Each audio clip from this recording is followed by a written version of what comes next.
Picture this, a quiet Monday morning, steam rising from coffee cups, the gentle hum of breakfast conversation, and then everything changes with one phone call that sends shockwaves through two police officers who thought they had all the power. What happened next will leave you questioning everything you think you know about justice, respect, and the power of standing your ground. Before we dive into this incredible story, drop a comment and let us know where you're watching from. And if stories like this one resonate with you, hit that subscribe button. Trust me, you won't want to miss what's coming next. It was barely past 7 on a gray Monday morning when the familiar rhythm of Millie's Diner was interrupted by something that would change everything. The small restaurant, squeezed between everyday businesses on a typical Michigan street, had always been a sanctuary for regulars seeking comfort in routine and familiarity. Among those regulars sat a man who embodied quiet dignity. Someone whose presence spoke volumes without saying a word. Every Monday, same booth, same order, same respectful demeanor. To most passers-by, he might have seemed invisible, just another face in the crowd. But appearances, as we're about to discover, can be devastatingly deceiving. The morning's peace shattered when two uniformed officers pushed through the diner's entrance with an attitude that immediately set everyone on edge. They weren't there for coffee or friendly conversation, they had their sights set on one specific target. "Are you a paying customer here?" The question hung in the air like a challenge, directed at a man whose only crime was sitting quietly, waiting for his breakfast. What followed was a masterclass in how prejudice masquerades as procedure, how assumptions become accusations, and how quickly a peaceful morning can turn into a public confrontation. The officers pressed harder. "You homeless? How long you been sitting here? Show us some ID." Each question felt less like standard protocol and more like harassment designed to make someone feel unwelcome in their own community. But here's where this story takes a turn that nobody, especially those two officers, saw coming. Our quiet protagonist reached into his worn military jacket, pulled out an old flip phone, and made a single call with just 4 words, "It's happening again." That's it.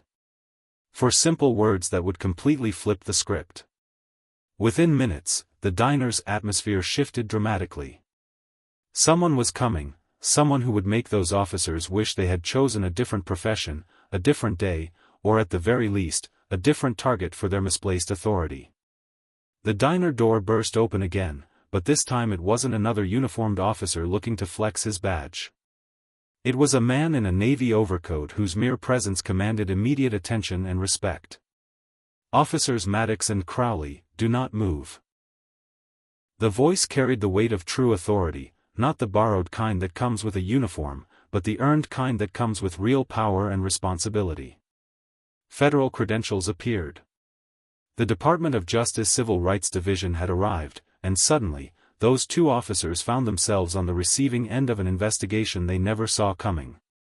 "We monitor specific language on open radio frequencies," the federal agent explained with clinical precision. "When I heard uncooperative, suspicious mail, and no fixed address, I got in my car immediately."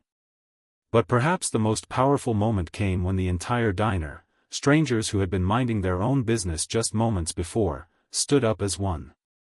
Not with violence or anger, but with quiet solidarity that spoke louder than any protest.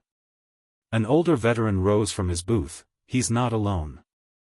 A retired teacher joined him. "I've known that man for years, he's no threat."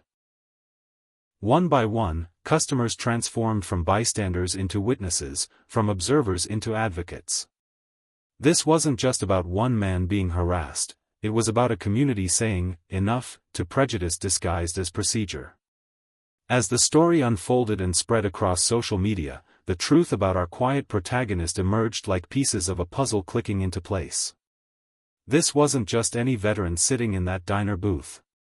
This was a man who had spent decades fighting injustice from behind the scenes, a former Department of Justice director who had dismantled corrupt precincts, reformed policies, and dedicated his life to protecting the civil rights of others.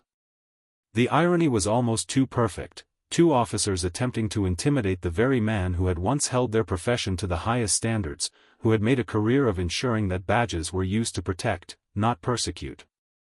The aftermath was swift and decisive. Body camera footage, witness testimonies, and federal oversight combined to create consequences that rippled far beyond that small Michigan diner. But the real victory wasn't in punishment, it was in the reminder that dignity doesn't require a title, strength doesn't need noise, and sometimes the most powerful response to injustice is simply refusing to be moved. Today, that diner booth remains occupied every Monday morning. The same man, the same order, the same quiet dignity. But something fundamental has changed, not just in that small restaurant, but in everyone who witnessed what happens when courage meets community, when past service intersects with present persecution, and when one phone call can remind us all that justice, though sometimes delayed, is never truly denied. This story reminds us that heroes don't always wear capes. Sometimes they wear worn military jackets and sit quietly in corner booths, holding the line for all of us through nothing more than their unwavering presence and unshakable dignity.